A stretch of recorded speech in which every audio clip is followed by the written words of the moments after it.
5 years ago, my fiancée got pregnant by my brother, and now, after his accident, my family is asking me to take care of his family.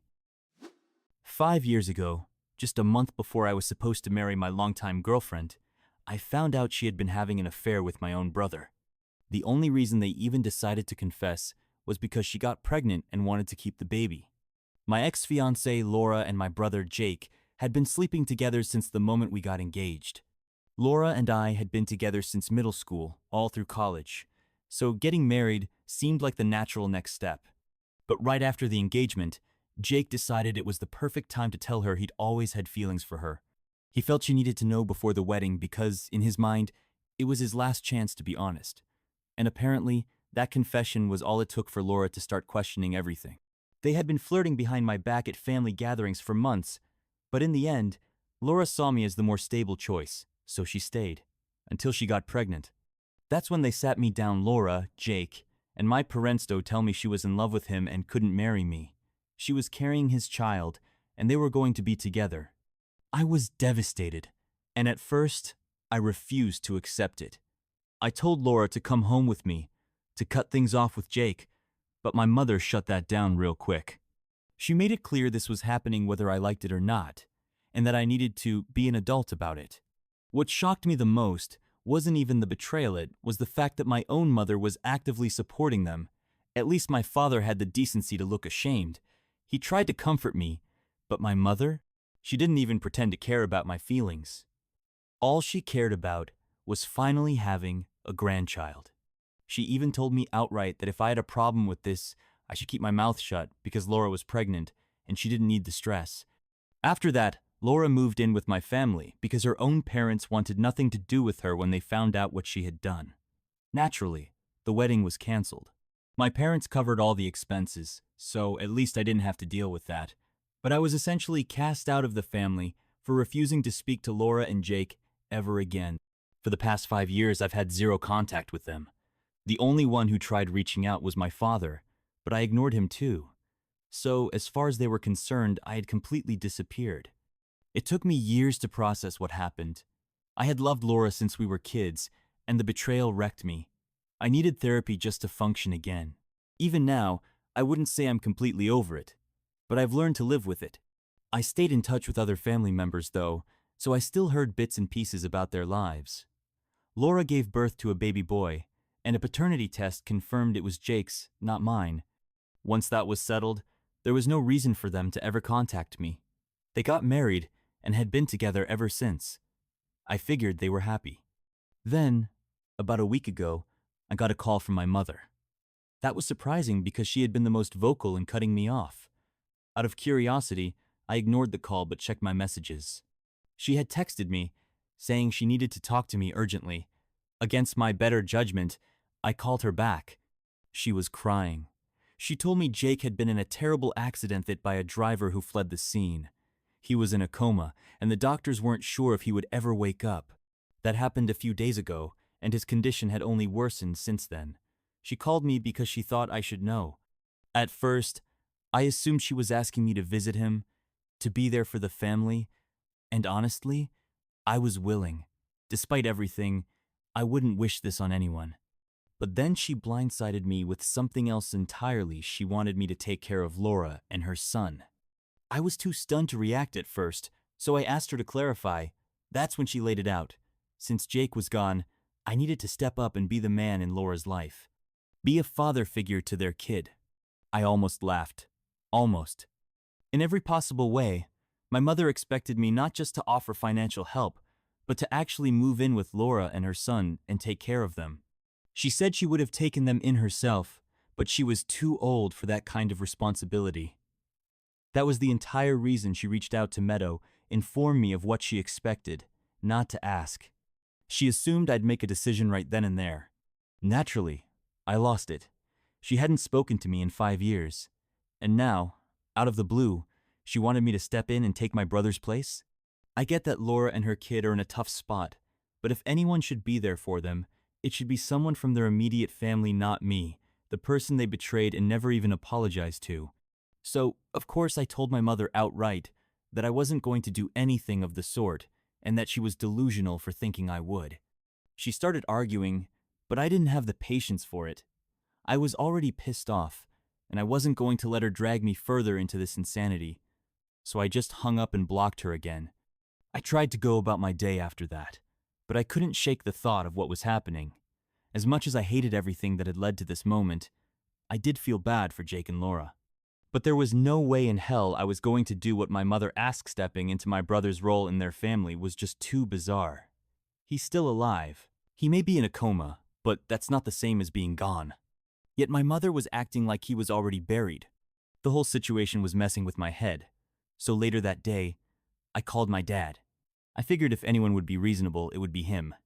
Talking to him for the first time in 5 years was awkward as hell, but after a few minutes of small talk, I asked about Jake. He confirmed what I already knew: things weren't looking good. Then I told him about my conversation with my mother, hoping he'd offer some kind of logical perspective. Instead, he told me she was right. That stunned me. My dad had always been the more rational parent, but here he was, siding with my mother on this insanity. I asked if he was serious, and he doubled down, telling me that despite everything, Laura and I had history, and I was still family, no matter what had happened in the past 5 years. And as family, I was the only one they could count on to take responsibility. He didn't think my mother's expectations were unreasonable. That completely threw me off. Honestly, I have no idea what to do now. For the past week, I've avoided talking to anyone in my family because I don't want to hear more of this nonsense. I'm also afraid that if I reach out to other relatives, they'll bring it up, and I'll have to explain myself all over again. At the same time, I feel like an asshole. They are my family, and they are struggling. Even if they don't need my financial help, they could probably use emotional support. But this entire situation is just insane. I haven't even gone to visit Jake in the hospital because I feel so uncomfortable about all of it. I also can't talk to my friends because it's too personal. They know what happened between me and my family, but this is on a whole nother level of fucked up. That's why I'm posting this here. I need an outside perspective. Friends and family will always have some level of bias, but I need someone completely detached to tell me if I'm losing my mind. Because right now, I feel like I'm spiraling. I don't want to go back to the dark place I was in right after Laura cheated on me. It took me so long to rebuild my life, and I can feel myself slipping again. Am I really in the wrong for refusing to visit my family and help them now that Jake is in a coma? Update 1. Hey everyone. I've decided not to go back to my family for now, at least. It's too much for me to handle. I didn't even realize how bad my anxiety had gotten over the past week, thanks to everything my parents dumped on me. But I've started taking my anxiety meds again and am trying to get through this the best I can. I can't tell you how much the support from strangers has meant to me. The comments on my original post and even the messages people sent me have helped more than I can put into words. I've received a lot of personal messages from people telling me they're on my side, reminding me that I'm not alone. I can't even express how grateful I am for that. Thank you all so much. I also finally opened up to a few close friends about what's been going on because I realized I can't handle all of this alone. They reassured me that my decision to stay away from my family was the right one. Right now, the best thing I can do is put myself first, no matter what's happening in other people's lives. My brother and my family have always put themselves first, so why shouldn't I?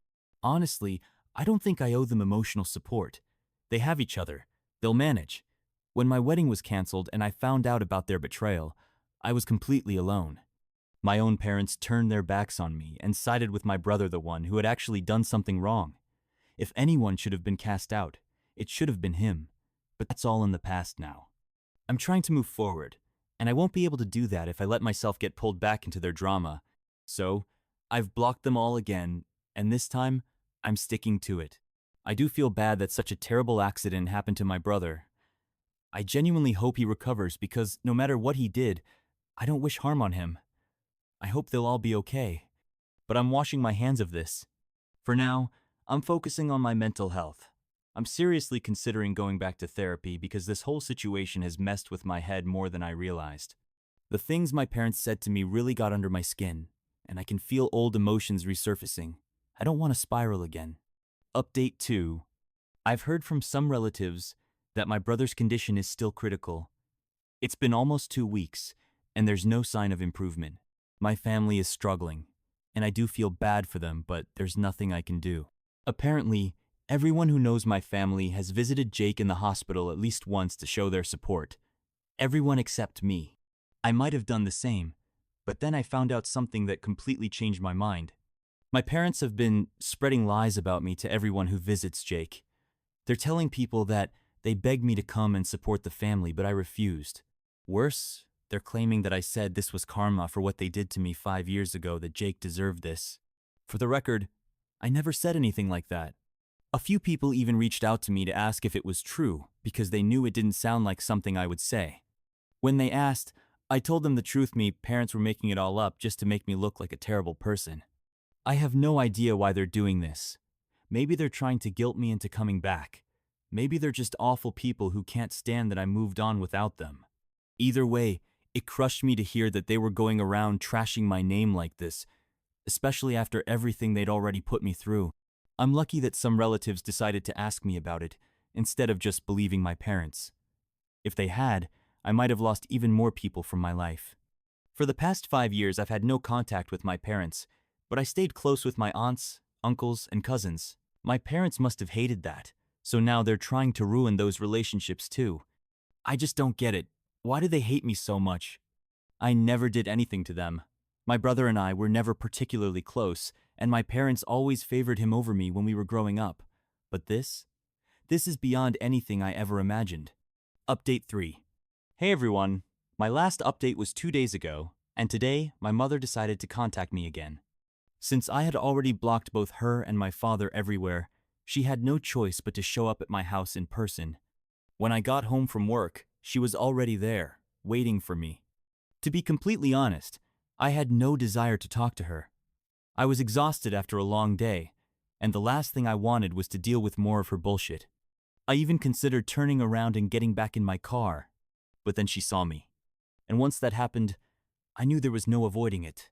I wasn't about to let her inside because if she got in, it would be even harder to get rid of her.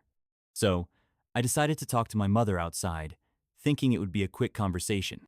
That turned out to be a mistake because, in the end, she started yelling at me loud enough to draw the attention of my neighbors.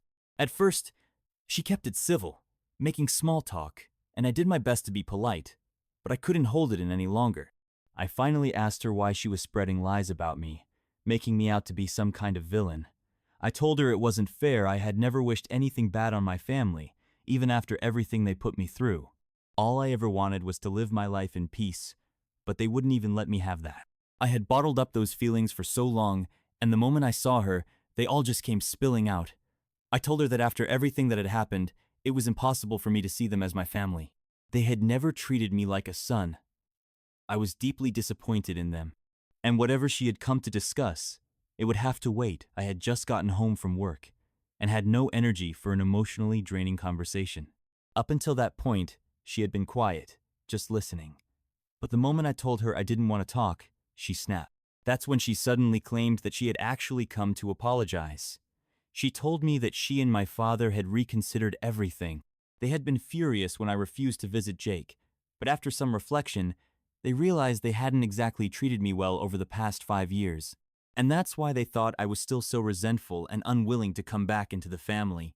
She insisted she had come to make things right, that in times like these, families should stick together for the sake of emotional stability. But the second I told her I wasn't in the mood to talk, she changed her mind.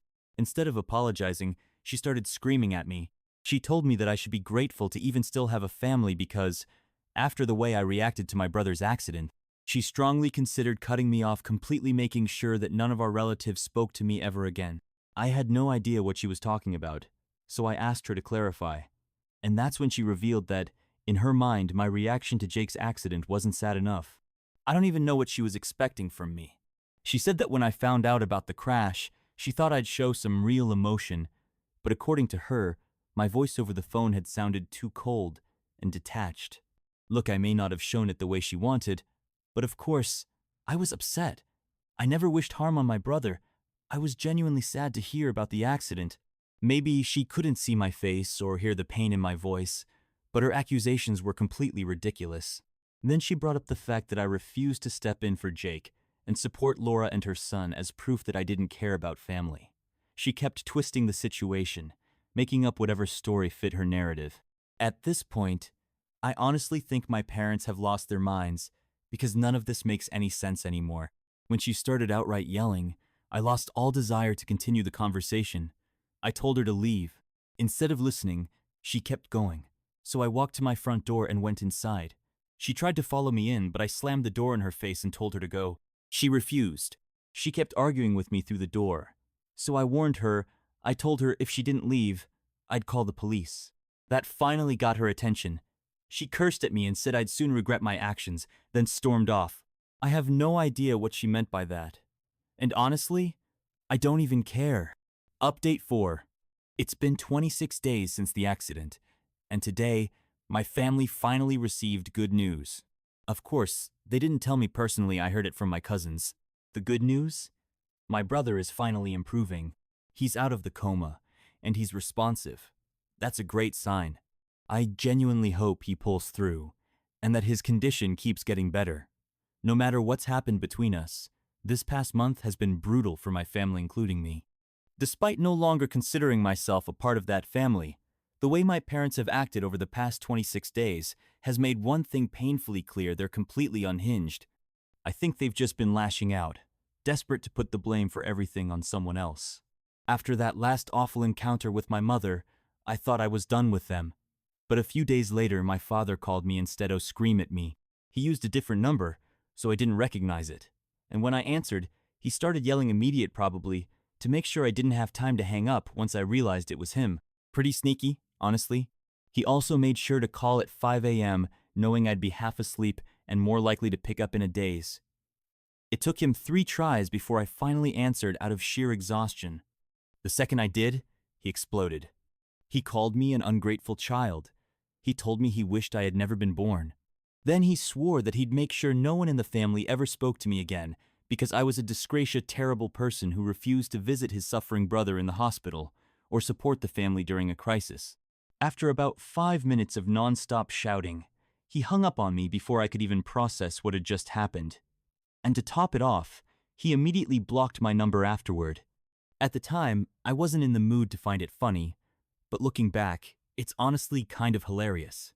My parents have been so desperate to make me out to be the villain that they've been willing to go to ridiculous extremes, all for the sake of their twisted narrative. Like I said before, I think they're just using me as their personal scapegoat. They needed someone to direct all their anger at, and as usual, I was the perfect target. But here's the thing: my father failed. Despite everything, my extended family didn't turn against me. They know the truth. They remember what happened 5 years ago. They know I'm not the one at fault here. At this point, now that my brother's health is improving, I just hope my parents finally shift their focus back to him and leave me the hell alone. Update 5. 3 years later. It feels surreal to be writing an update after nearly 3 years, but so much has happened since then, mostly positive things. I live in Germany now. I moved here for work about 1.5 years ago. I've been in a relationship for the past 8 months, and I can honestly say this is the happiest I've ever been. Over the past 3 years, I've completely cut off contact with my parents, and honestly, that was the best decision I ever made. However, I've kept in touch with the family members who actually care about me, the ones who have always treated me with kindness. As for my brother, he fully recovered from the accident. It took a long time, but he's doing fine now. Laura actually reached out to me after Jake started getting better. She wanted to apologize for everything that had happened between us. But by then, I just didn't care anymore. I told her that, at this point, her apology didn't matter to me. She only reached out to me after she found out I was moving to Germany. She even showed up at my door with flowers, saying she wanted to apologize on behalf of both her and Jake. Apparently, my brother was too ashamed to face me himself. But honestly, I had already moved on. It had been 8 years since the betrayal. I didn't need their apology anymore. I told her I forgave them, but not because I wanted to mend things, just because I truly didn't care anymore. Since then, my parents have never tried to contact me again, and thank God for that. I will never let them interfere in my life again. No matter what happens, that chapter of my life is closed. Now, I am finally happy. And to everyone who supported me through those difficult years, thank you. Your kindness meant more than I can ever put into words. Thank you for your attention. Subscribe, leave a like, and have a great day.